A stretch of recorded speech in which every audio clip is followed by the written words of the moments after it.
I left Cheyenne before the sun decided who it was shining for. The sky was pewter, cold light that asks if you're sure. I was. My father's Bible rode in my satchel and his cracked watch in my pocket. I didn't look back. Cheyenne makes a woman feel like a rumor that forgot to keep quiet. Ahead was what I wanted. The patch my father fenced and a banker already sniffing. Frost needled the grass. My boots were patched with thread from an old hem and made a tired sound with each mile. I breathed steady and used the voice I keep for fear. Keep walking, Mary. Keep walking. The track cut between cottonwoods and a creek rhymed white. The land felt honest in its meanness. No promise, just truth underfoot. By the time light spilled over the Laramie Range, mist lay in the meadow. That's when I saw the place folks said to avoid if I valued my pride. A fence stretched tight as a fiddle string, a bleached gate, and a ranch house sitting square. Two outbuildings hunched near it, the nearer a barn roofed in careful patches. Smoke from a stovepipe thinned into the sky. No dog warned me off that I let my breath settle and my courage catch up, then set my hand on the gate latch. The metal bit cold. A man stepped from the barn's shadow, tall, lean, gray at the temples. All measured angles. A rifle leaned by the door. He didn't touch it because he didn't need to. Ethan Cole? I asked. My breath feathered, my voice steadier than my knees that he weighed the question. Who's asking before sunrise? Mary Whitlock. I'm here to learn cattle work. Milking first. Saying it felt like throwing a rope I hoped would catch. I have to hold my father's land. He looked down the road, as if the truth might be trailing behind. Cheyenne sends folks who think ranching is a photograph, blue sky, clean hat. I know better, I said. It's cold and backbreaking, but it keeps a person on her own ground. Something quick crossed his eyes. He tipped his hat. Barn's dark. Cow's not. We start at 5. You're late. It's 4:57 by my father's watch. I showed the cracked face. I can be earlier tomorrow. He took the watch like a man plucking a wire, then handed it back. Strangers make poor hands. Then I'll be a poor hand today and a better one tomorrow. He didn't smile. Most quit when the tail slaps or the first blister lifts. When they smell themselves and learn pride's gotta stink. You church. He nodded at my bag. I pray because I need to. Bessie won't care what him you. He said. Milk with clean hands and soft talk, or she'll crown you. You pull, she'll kick. You coax, she'll let down. He slid the barn door wider. Warm air rolled out. Hay, hide, manure, the honest stew of work. 2 weeks. Sunrise. My rules. Every fear in me rose like a flock and settled again. Agreed. Last thing, he said. Lie about anything that touches my stock or my skin, and you're gone before the echo fades. I came to tell. The truth with my hands. He gave a small nod. Then he stepped aside, and I crossed into the barn, into the warm breath of responsibility, into the work that might save my father's land and whatever's left of my stubborn soul. The barn was a pocket of night smelling of hay and warm hide. Ethan struck a match and set the lantern low. Hands, he said. I scrubbed at the pump. He checked my nails like a farrier. Cow first, you second, tools last. Cleans thee. Mercy we give the milk. Bessie eyed us and flicked her tail. Ethan tied a rope around her hock. So she remembers her manners, he said, sliding a 3-legged stool under. He set a pail of hot water by my boot. Wipe her. Start high, slow. She'll tell you when she's ready if you're listening. I listened. Her hide was warm, like bread under the cloth. The lantern ticked. Ethan's hands moved without thought. Grain in the trough, a rub along the spine, a low murmur. Sit. He tapped the stool. Thumb and forefinger make the gate, he said, curling his hand. Then roll the milk down. Don't pinch. Don't yank. You're not stealing. You're asking. He set the pail. You pull. She'll teach you a lesson. I wrapped my fingers around a teat and tried the motion. Nothing. Coax, Ethan said. Don't ring. I tried again. Close the gate. Press in rhythm. A lonely squirt hit the rim and went everywhere but the bucket. Heat climbed into my cheeks. Don't watch your hands, he said. Watch her. See how she shifts. That's the music. I don't know the tune. Count. 3 slow. 1 quick. She'll let down when she trusts you. I counted. 3 slow. 1 quick.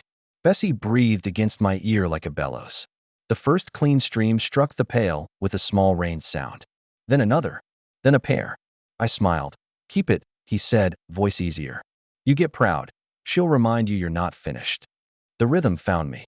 I wasn't strong enough to bully anything, but I could be steady. Milk frothed up, warm and sweet. When my grip slipped, Ethan nudged the pail. When Bessie tossed her head, he clicked his tongue, and she settled. We hardly spoke. Halfway through, my fingers cramped. Ethan worked a minute so I could shake them loose. You'll have calluses in 3 days, he said. Pain leaves, usefulness stays. That's the bargain. I'll pay it. You already are. When the bag came light, he tilted the pail, sniffed, and nodded. Clean work. He set the lid. Now strain and cool. Don't win the morning and lose the last 5 minutes. My back ached as I poured the milk through cloth into crocks. He sank them in a spring box, cold water lapping. Bacteria don't pray, he said. They multiply. Don't give them a congregation. Is that your way of saying hurry? It's my way of saying finish, he said, a thread of humor in the gravel that we rinsed the stool, coiled the rope, spread fresh straw. Outside, color crept into the meadow. I felt steadier. My arms trembled yet wanted another pail. Tomorrow, Ethan said. Earlier than today. The cow's clock doesn't care about yours. You didn't quit. Most quit. I'll be here before the lantern wants lighting. I said I tee the door. I touched the cow's flank in thanks. She flicked an ear. I stepped into sunlight with milk under my nails and pride under my ribs, the kind that keeps a woman on her name. By the second morning, I came early enough to watch stars thin out of the rafters. My fingers were blistered, just like Ethan said. I rubbed in tallow I'd rendered when my father was sick. Bessie studied me. Days clicked into a rhythm. Wash, rope, wipe, sit. Thumb and forefinger make the gait. Roll the milk down. Strain, cool, scrub. Spread straw so it won't creep into hooves. Order saves steps you'll need at noon. Ethan said that we added chores as my hands learned. I hauled water from the spring box, carried with my hips so my shoulders would last. I forked manure into a barrow and let the tines do the work. Ethan nodded once, rare coin. You're teachable, he said. Heavier than strong. Him slipped out to keep my breath even. On the third day he said, not looking at me, save the churching for Sundays. His mouth went tight. It keeps time for my hands, I said, keeping the tune low. He didn't push. Later, when a heifer settled faster, he tipped his chin. Respect, not consent. A fence between us. You pray, I count. My palms peeled, then grew new skin. Cracks along my knuckles bled at the pump. I wrapped them before work and unbound after. Ethan handed me a tin of salve, tallow, and beeswax. Use it, he said. Pride makes scars you can't grip with. He taught in verbs. Move by the shoulder. Give them an out. He sent a yearling past me. Every animal wants to know where you are and where it can go that you're not. When I reached for a halter with a lazy loop, he stopped my wrist. Gentle. Don't leave yourself a tangle. Think with your hands. He asked if I rode. I did, I said. He left it. Sometimes we ate standing. Coffee, bread, jerky. He didn't ask about Cheyenne, and I didn't offer. He didn't say why his bedroll looked folded more than slept in. We moved like two skittish horses, finding distance and comfort. Without the wreck, by the fourth dawn, he stopped checking my nails. You know the ritual, he said, leaving the lantern for me to light. When a latch swelled and I swore soft, he said, with swells, people swell. Don't fight swollen things. We walked fence in the afternoons. Staples proud? Tap them home. He read the earth like a ledger. I tried to learn the script. Near the north line, we found a boot mark not his. He crouched. Road, dust carries. Maybe drifters. He looked toward the Cheyenne road. Anyone looking for you? Not anyone I miss, I said. My voice held. My stomach didn't that we left it there. The silence warmed that on the fifth day the milk sang into the pail in one clean, continuous note. Ethan listened like a man hearing rain on a roof he built. Good, he said. Then, you can start without me tomorrow. I nodded. I finished the straining, cooled the crocks, scrubbed the pails, then set them to dry in a row that pleased me. Without thinking, I rubbed the groove a ring once made and pulled my hand back as if air had teeth. Ethan saw, looked away, and opened. The door to evening. Storm tomorrow, he said. We'll bed deep. It sounded like a plan and felt like a promise. The work would hold. Maybe we would too, if we minded it. The storm came with a muffled roar. By noon the sky had a hard shine, the ground dark butter. We walked the north fence where snow had slumped. The earth began talking. Clean crescents pressed into mud. Hoofprints.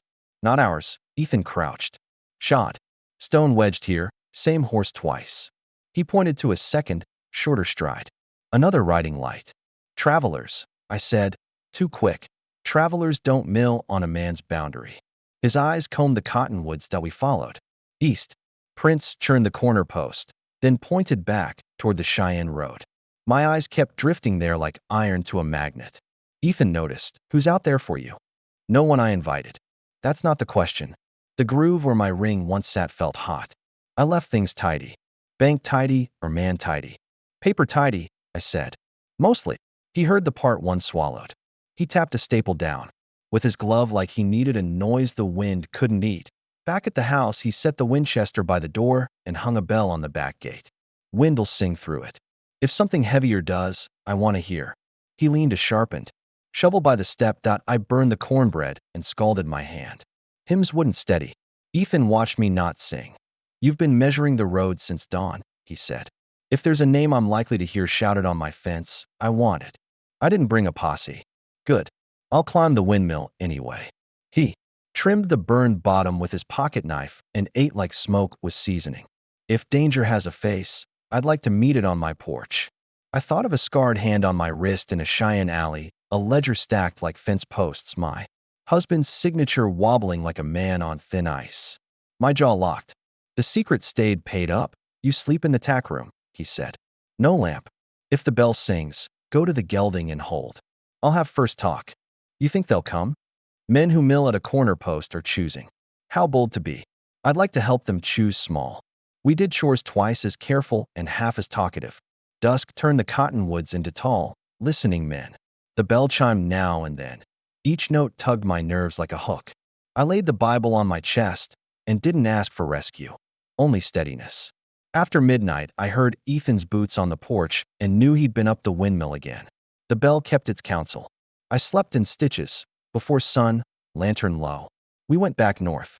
Night had skinned the mud, yesterday's prints crusted. Fresh ones overlapped.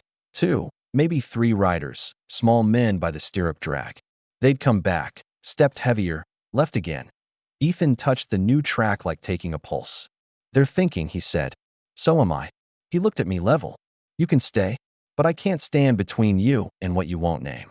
I need the truth like I need dry powder. I'll get there. Get there fast, he said. Before they do. He didn't send me away. I didn't run. We tightened wire, hung 2 more bells, moved tools within reach. I kept watching the road and forced my eyes back to the work. It felt like the only honest thing left to give him until I learned how to say the rest. The back gate bell rang heavy, then went still. Hooves hit the yard. Ethan set down his axe. I righted the crock I was rinsing. We didn't speak. We stepped to the porch like folks who'd decided already. 3 riders straddled the rail. The middle one wore his hat low. A white scar split his left brow and tugged his smile wrong. The other 2 sat narrow and quiet, pistols loose at their thighs. Mary Whitlock, the scarred one called. Time to settle accounts. Ethan took the top step without touching the Winchester by the jam. Gates for asking, he said. Yards for invited company. The man didn't move. Name's Kane. Your late Mr. promised what he couldn't pay. Cards, cattle on credit. Freight missing. You countersigned once. He died. Debt didn't. He flicked a folded paper. My husband's wobble of a signature flashed and stung. You're coming along. I walked into the sun because I couldn't bear his voice in my doorway. I paid what the bank would take. Banks take interest, Kane said. I take the rest. Come quiet and keep your teeth. His eyes slid to Ethan. Or the cowboy learns generosity. Ethan finally lifted the Winchester with that slow, clean motion I'd come to trust. Turn your animals and ride, he said. You've had your say. Kane's gaze ticked to the barrel, then back to me. Always a man in front of you, Mary. That ring groove says so. Heat crawled my neck. I'm not hiding. I'm working. What's honest is what I call honest. He tipped 2 fingers. The skinny rider nudged his horse toward the corner post like he meant to cut our wire. Touch my fence and you'll leave lighter, Ethan said, voice flat. Kane smirked. You counting me down? Ethan didn't answer. He reached back and set a tool in my palm. A shovel, edge bright from the wheel. His eyes met mine once. Not a question, Stand with me. I stepped to the top stair. My hands shook so the handle knocked the plank like a timid bell. Don't, I told the skinny one. You won't like it. Kane grinned. Milkmaid's got a bite. He tipped his chin at the third rider. A short gun showed under the man's coat. Fetch her. The yard narrowed to wood and iron and breath. I thought of the Cheyenne alley where my husband bled, the ledger stacked like fence posts, the way shame makes a woman pay what she doesn't owe. I was done with that. Math, you can still ride away, I said. We won't follow. Kane Scar jumped. I enjoy mercy from folks who can't afford it. He lowered his hand. Ethan fired first, into dirt at the skinny one's boot. Dust leapt. The horse danced. Lines here, he said, calm as measuring a post hole. Cross and you bleed. The third man went for his coat. I raised the shovel. Fear shrank to something I could aim. Kane laughed once. So that's your answer. It is, Ethan said. Then we take her rough. Come try, I said, feeling the plank under my boots and the house at my back. For the first time since Cheyenne, I wasn't running. Trouble had found me where I meant to stand. Kane's hand dipped and the yard erupted. The skinny one spurred for the corner post. The third dragged iron. Ethan shifted and the Winchester bucked, chewing splinters by Kane's knee. I didn't know I'd moved until the shovel rang in my hands. Horses screamed. Bessie bawled. Warm barn breath met powder smoke. Kane fired high. The short gun flashed, and the porch post spat cedar into my cheek. I tasted blood and saw clear. Fence. Ethan called. The skinny one leaned, reaching for my wire like he meant to steal our morning. I ran off the step, boots in mud, and cut. An angle the way Ethan taught me. Show where you are and where they can go you're not. It works on men. That he saw me late. His horse rolled an eye. His hand still reached. I swung from my hips, like throwing a hay fork. The shovel edge hit his forearm with a wet thunk. He howled. The horse crabbed, slamming the post. Wire twanged. I followed through and cracked his knee. He slumped, grabbed at me. I braced the shaft in his throat. He gagged and let go. Mary! Ethan barked. I dropped. The Winchester cracked and chips leapt from Kane's stirrup. Kane fired low.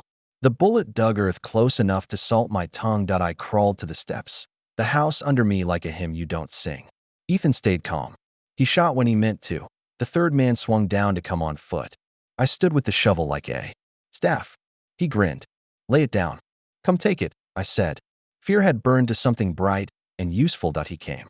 I let him near and jabbed the edge into the soft above his belt, a place that speaks plain. He folded. I dropped the blade, took his wrist with both hands, turned it like Ethan turns a spooked calf, and set my knee to his elbow. The pistol fell. I kicked it under the step. Kane cursed. Enough playing, he said, sighting on Ethan. A cow bawled. Ethan didn't look. He shot the hat off Kane's head and jacked another round. Kane's scalp flashed white, then a shallow red. Enough to teach. The skinny one, pale now, clawed into his saddle on one good leg and worse ideas. Next shot's bone. Ethan said. Kane's eyes cut from me to the step, weighing the hidden short gun, weighing us. Heat came off the torn yard. My blister split. On the ring finger I no longer wore. I thought, choosing looks like this. Lay your hand on a gate and push or pull. Kane holstered. You bought a day, he said. Debt keeps. We'll be back. You come hungry and you'll leave lighter. Ethan said. They rode for the gate. I wanted to hate them clean. What I felt was crooked, calm rising like bread and the first bite of belonging. Dust settled. Ethan lowered the Winchester. You hurt. My pride bruised, I said and laughed shaky. He caught my elbow, steadying like I was a skittish colt. You moved like you meant it. I did. I touched the porch post's new scar. The fence still sang under the wind. They'll come again. Then we used the day they gave us, he said. Work's waiting. We emptied the pistol, set it in the flour bin, washed the shovel, and hung it by the door. We ate, then sat, listening to our hearts step down. Rain stitched the dust back to the yard. We sat on the porch steps, Winchester across Ethan's knees, the shovel by the door. I rinsed powder from the cut on my cheek at the basin and felt every place the day had held me hard. You should sleep, he said. If I do, I'll see them tilt their hats, I said, and count who I should have hit first. You hit the right one, he said. Fence still stands. That's the tally that matters. I can ride before dawn, I said. If I leave, they'll follow me, not your line. Leaving isn't the same as not being hunted. I brought it here, I said. My husband died owing men who don't care how they collect. I signed once to stop a shouting match and started one that doesn't end. He waited the way you wait on a knot to loosen. He taught me to be quiet, I said. Made my voice small. When he broke, I thought freedom would be loud. Then debt spoke louder. Rain thickened. I kept paying after he was buried. Shame, fear. And today, I paid in work and stayed on my feet, I said. It felt truer. But I'll leave if it spares you. I don't take in work. To throw it away because trouble knocked, he said. You didn't lie this morning. That buys more than a meal. Relief went through me. We watched rain write a clean line where hooves had churned. I pray when I don't know what else to hold, I said. You count instead. Counting kept me alive, he said. But my mother prayed over the pot. The sound isn't foreign. Mind if I set a few down here? I'd welcome the quiet after. I did. Steadiness, clear eyes, cows that still needed milking, wire that still needed pulling. The rain thinned. The air smelled of wet sage. Ethan didn't bow, but he didn't move, and that felt like an amen. He stood. Let's work before dark dulls us. We cleared splinters and braced the post. We walked the north line with a hammer and staples. He showed me to twist wire with a short stick so a splice holds, but still sings. We set 2 dead men, and I learned how buried weight steadies what stands. Back at the house, he rinsed my cheek and wrapped it, fingers gentle. I can do it, I said. You did all day, he said. Let me do this part. We ate by lamplight, beans, cold cornbread, coffee. We named the morning with small words, splinters, wire, bell, shovel. Cane became a sound we might meet again. Without giving it a chair, before turning in, we set tools where a blind hand could find them, stacked kindling, filled lamps, checked the hinge twice. It didn't feel like fear. It felt like choosing to be ready because we'd chosen to stay at the tack room door. I paused. 2 weeks, I said. Sunrise. Your rules. Keep them, he said. And one more. If you mean to run, tell me so I can stop you or saddle you. I don't mean to, I said. That's the better rule. Rain let go of the last drops. We slept the sleep of people who meant to get up and do the same again, only more exact. Morning would come. The cows didn't care about our wars. Work would hold us steady until the next asking that we chose to let it. By afternoon, the yard smelled of wet earth and soap. We tamped the last post until the wires sang true. The clouds pulled back like curtains and let a clean light spill over everything we meant to keep. Bessie flicked me with her tail as if to say, keep the speeches short. The udder doesn't wait that we fixed what we'd learned. 2 bells at the back, 1 at the front. A hammer and spare staples hung where a blind hand could find them. We moved the herd to the west lot so hooves wouldn't churn the soft ground by the porch. Ethan sketched the yard in the dirt, angles, cover, lines of sight. He walked me through where he'd stand and where I would, how to use the step rail, when to go to ground, and when to go forward. He put the Winchester in my hands and had me work the action until it clicked like a clock. Inside, I boiled bandages and scoured pails. I tied a red rag to the top wire where the wind comes first, my small flag that would cry before the bells did. We practiced a call, 1 ring for the gate, 2 for the back line, 3 to meet them at the fence. At dusk, the road ran quiet, but not empty. Sound travels farther when a heart is listening. A low burr of hoofbeats drifted beyond the bend, and fear reached for my throat. I set my palm on the porch post to the new scar. Ethan stepped out and stood close. If that's them, I said, we won't be new at this anymore. We aren't new now, he said. You still mean to stay? I do, I said. I'll owe what I owe with my hands, not with my fear. If there's a ledger left, we'll face it standing. Then we're agreed. His shoulder touched mine. Let them come. We sat until the light went from gold to pewter. The hoofbeats faded or turned. It didn't matter. The bells spoke only to the wind. I took out my father's Bible and didn't open it. The weight was enough. I told the dark what I meant. To milk at first light, to strain clean, to keep the wires singing and the porch swept, to look men in the eye when they came calling and not make myself small to fit inside their kind of mercy. When true night settled, we walked the list again. The lamp full, the shovel hung, the pistol emptied and hidden, the rifle near but not ruling us. We left the latch easy, not tight. In the tack room, I lay down and listened. The house had a slow, even heart. Tomorrow would bring its weight. The work could carry it. Somewhere beyond the cottonwoods, a coyote gave one dry yip. I smiled into the dark. Storms ahead, yes. But the gate was straight, the line taut, and I had a place to plant my boots when the dust rose. I fell asleep knowing. Dawn would ask what it always asks. Are you sure? And I knew what I'd say. Let them come. We stand ready. Together.